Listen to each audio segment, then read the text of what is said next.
Hi friends, welcome back to my channel. ಹೇಗಿದ್ದೀರಾ ಎಲ್ಲರೂ? I hope ನೀವೆಲ್ಲರೂ ಚೆನ್ನಾಗಿದ್ದೀರಾ ಅಂತ ಭಾವಿಸ್ತಾ ಇದ್ದೀನಿ. ನಾನು ಕೂಡ ತುಂಬಾ ಚೆನ್ನಾಗಿದ್ದೀನಿ. ತುಂಬ ಗ್ಯಾಪ್ ಆದಮೇಲೆ ಮತ್ತೆ ಡಯಟ್ ಚಾಲೆಂಜ್ನ ಕಂಟಿನ್ಯೂ ಮಾಡ್ತಾ ಇದ್ದೀನಿ. ಇವತ್ತು ನಮ್ಮ ಡಯಟ್ನ ಡೇ 20ಗೆ ನಾನು 25 ದಿವಸಕ್ಕೆ ನಾನು ಒಂದು ಅಪ್ಲೋಡ್ ಮಾಡೋದನ್ನು ಸ್ಟಾಪ್ ಮಾಡಿದ್ದೆ. ರೀಸನ್ಸ್ ಕೂಡ ಲಾಸ್ಟ್ ವೀಡಿಯೋನಲ್ಲಿ ನಿಮಗೆ ತಿಳಿಸಿದ್ದೀನಿ.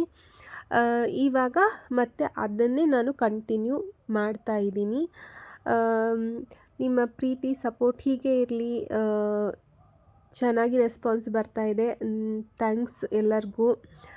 ನಿಮ್ಮ ಒಂದು ಸಪೋರ್ಟ್ ಹೀಗೆ ಇರಲಿ. ಸಬ್ಸ್ಕ್ರೈಬ್ ಮಾಡಿಕೊಂಡು ವಿಡಿಯೋನ ನೋಡಿ. ನಿಮ್ಮ ಒಂದು ಸಬ್ಸ್ಕ್ರೈಬ್ ನನಗೆ ಒಂದು ಮೋಟಿವೇಶನ್ ಸಿಕ್ಕಾಗುತ್ತೆ.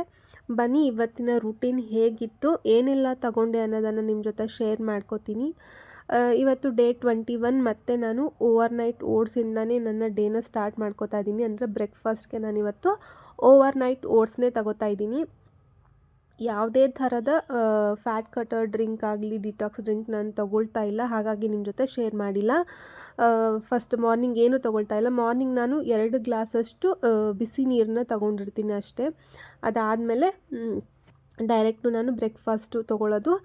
ಇನ್ನು ನಾನು ಇಂಟರ್ಮಿಟೆಂಟ್ ಫಾಸ್ಟಿಂಗ್ ಫಾಲೋ ಮಾಡ್ತಾ ಇರೋದು ಈ ಡಯಟಲ್ಲಿ. ಈ ಒಂದು 10 ದಿವಸ ನಾನು ಸ್ಟಾರ್ಟ್ ಮಾಡ್ಕೊಂಡಿದ್ದೀನಿ. ಇವತ್ತು ಡೇ ಫಸ್ಟು ಇಂಟರ್ಮಿಟೆಂಟ್ ಫಾಸ್ಟಿಂಗಲ್ಲಿ ಫಸ್ಟ್ ಟೈಮ್ ನಾನು ಟ್ರೈ ಮಾಡ್ತಾ ಇದ್ದೀನಿ. ಹೇಗೆ ವರ್ಕ್ ಆಗುತ್ತೆ ನೋಡೋಣ ಅಂತ ಹೇಳಿ. ನನ್ನ ಒಂದು ಟೈಮಿಂಗ್ ಬಂದು 10 to 6 ಇರುತ್ತೆ. ಆ ರೀತಿ ನಾನು ಫಾಲೋ ಮಾಡ್ತಾ ಇದ್ದೀನಿ. ಹೇಗಿರುತ್ತೆ, ಎಷ್ಟು ವೆಯ್ಟ್ ಲಾಸ್ ಆಗುತ್ತೆ ಅಂತ ನೋಡೋಣ. ಹಾಗಾಗಿ ಇವತ್ತು ನಾನು ಬೆಳಗ್ಗೆ 2 ಗ್ಲಾಸ್ ಬಿಸಿನೀರು ತೊಗೊಂಡೆ.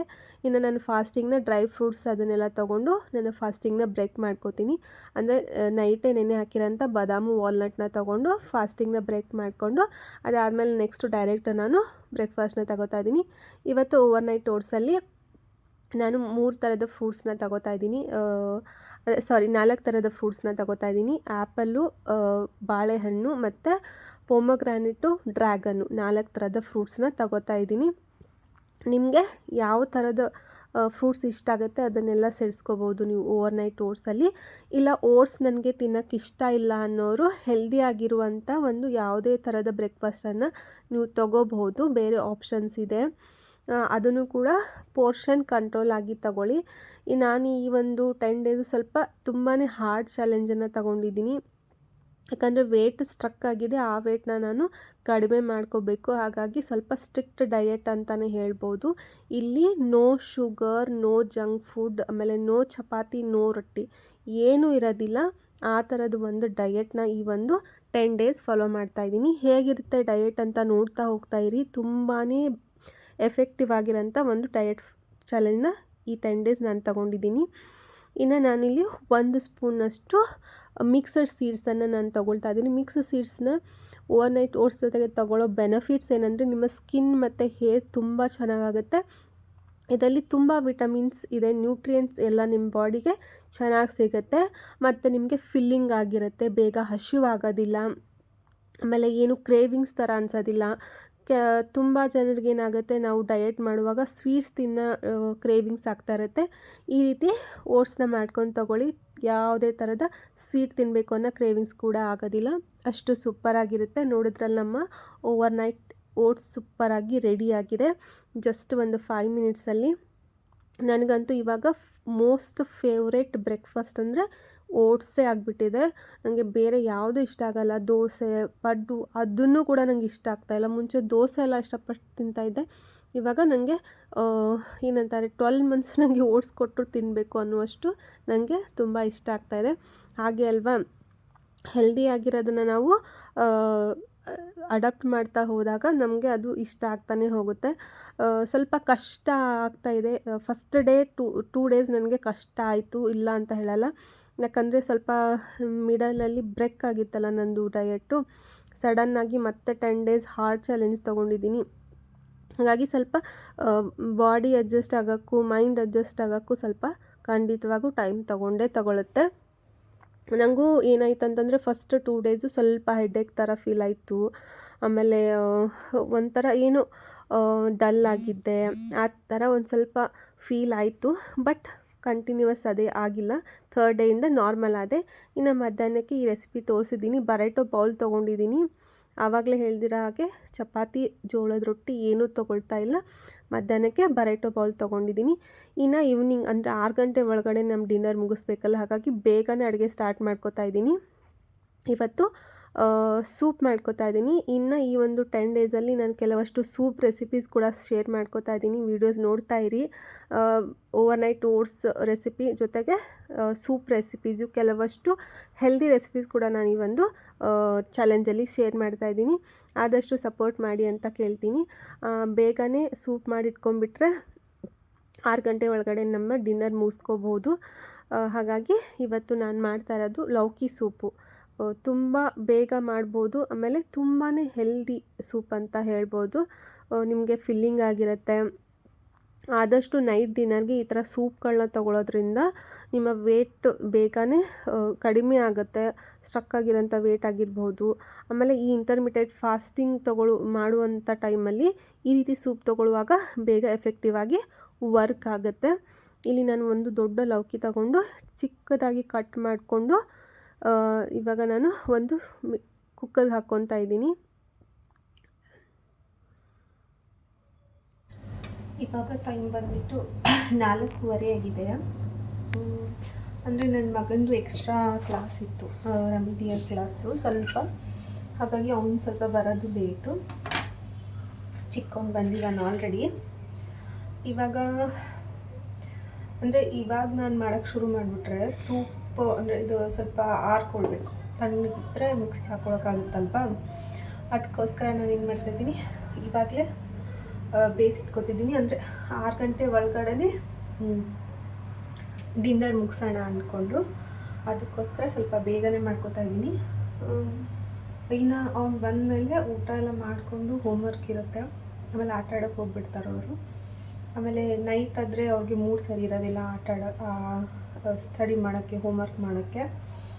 ಹಾಗಾಗಿ ಇವಾಗ ಇದನ್ನು ನಾನು ಈ ಕಡೆ ರೆಡಿ ಮಾಡಿಕೊಂಡು ಬಂದ ಕೂಡಲೇ, ಊಟ ಆದ ಕೂಡಲೇ ಹೋಮ್ವರ್ಕ್ ಎಲ್ಲ ಮುಗಿಸ್ಕೊಂಡ್ಬಿಡ್ತೀವಿ. ಇವಾಗ ಸ್ವಲ್ಪ ಜಾಸ್ತಿ ಮಿಡ್ ಟರ್ಮ್ ಎಕ್ಸಾಮ್ ಬರ್ತಾ ಇರೋದ್ರಿಂದ ಸ್ವಲ್ಪ ಅಸೈನ್ಮೆಂಟ್ ಅದೆಲ್ಲ ಕೊಡ್ತಾಯಿದ್ದಾರೆ. ಹಾಗಾಗಿ ಸ್ವಲ್ಪ ಟೈಮ್ ತೊಗೊಳುತ್ತೆ, 1-2 ಗಂಟೆವರೆಗೂ ಟೈಮ್ ತೊಗೊಳುತ್ತೆ.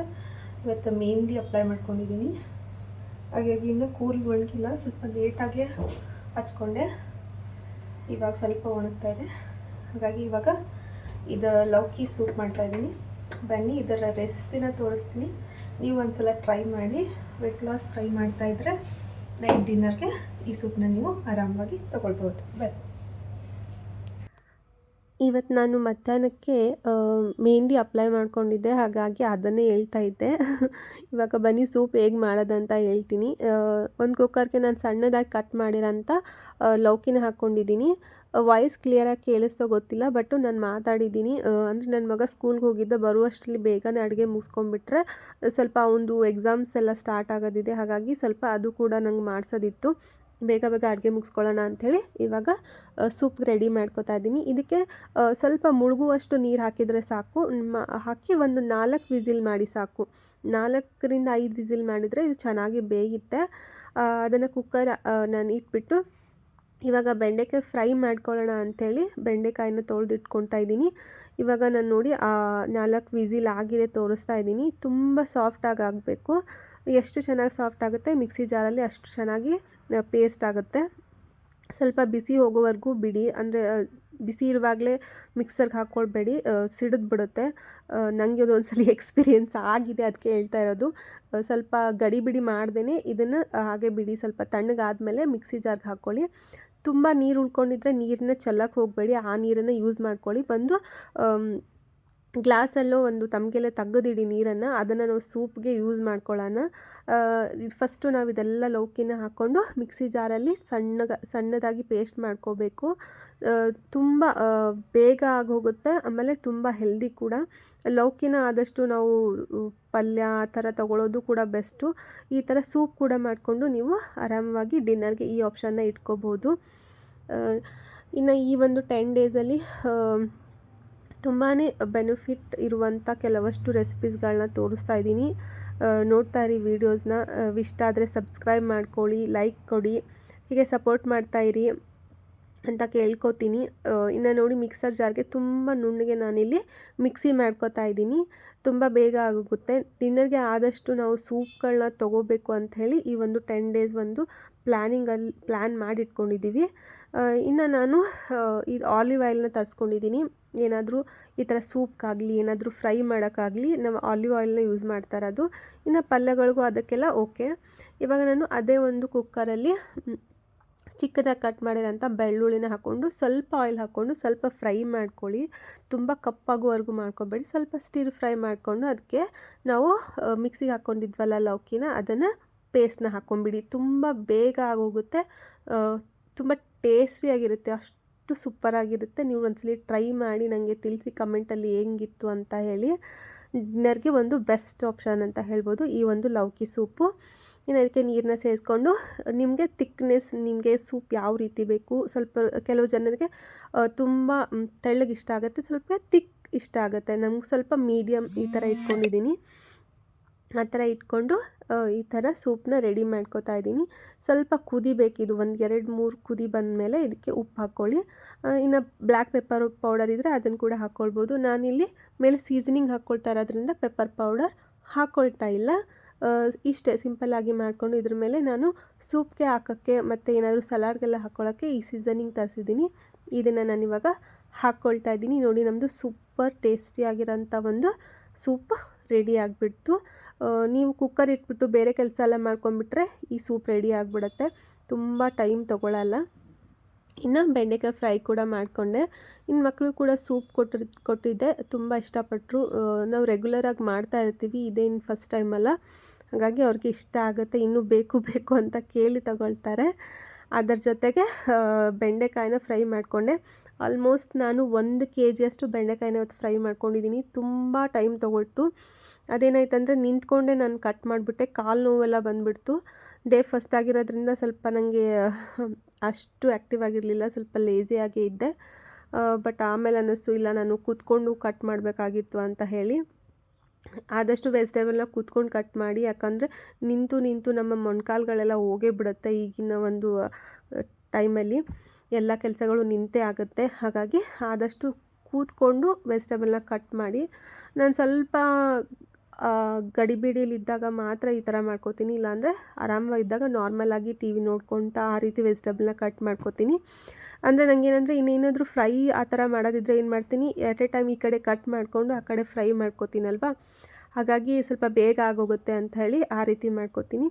ಇನ್ನು ಉಳಿದಿರೋ ವೆಜಿಟೇಬಲ್ಸ್ ಆ ಥರ ಏನಾದರೂ ಇದ್ದರೆ ಕೂತ್ಕೊಂಡೆ ಕಟ್ ಮಾಡೋದು. ಇಲ್ಲಿ ಆಲ್ಮೋಸ್ಟ್ 1 kg ನಾನು ಫ್ರೈ ಮಾಡ್ಕೊಂಡಿದ್ದೆ. ಬೆಂಡೆಕಾಯಿ ಎಷ್ಟು ಫ್ರೈ ಮಾಡಿದ್ರೂ ಅದು ಸ್ವಲ್ಪನೇ ಆಗಿಬಿಡುತ್ತೆ. ಅಂದರೆ ನಮಗೆ 4 ಜನಕ್ಕಾದರೂ ಬೇಕಲ್ವಾ, ಇಲ್ಲಿ 4 ಜನಕ್ಕೆ ನಾನು ಆಗುವಷ್ಟು ಮಾಡ್ತಾಯಿದ್ದೆ. ಅಂದರೆ ಮಕ್ಕಳು ಜಾಸ್ತಿ ತಿನ್ನಲ್ಲ ಅಂತಂದರೂ ಕೂಡ ಅವ್ರಿಗೂ ಒಂದು ಸ್ವಲ್ಪ ಹೆಲ್ದಿ ಅಂತ ಹೇಳಿ ನಾನು ಕೊಡ್ತಾಯಿದ್ದೆ. ಇಲ್ಲಿ ನೋಡಿ ಇನ್ನೂ ಇಷ್ಟು ಬೆಂಡೆಕಾಯಿ ಇದೆ, ಇದನ್ನೆಲ್ಲ ಫ್ರೈ ಮಾಡಿಕೊಂಡು ನಾವು ಒಂದು ಸ್ವಲ್ಪ ಬೆಂಡೆಕಾಯಿ ಫ್ರೈನ ನೈಟ್ ಡಿನ್ನರ್ಗೆ ಸೂಪ್ ಮತ್ತು ಇದನ್ನು ತೊಗೊಂಡಿದ್ದೀವಿ. ಇವತ್ತು ಈ ರೂಟೀನ್ ಆಗಿತ್ತು. Thanks for watching.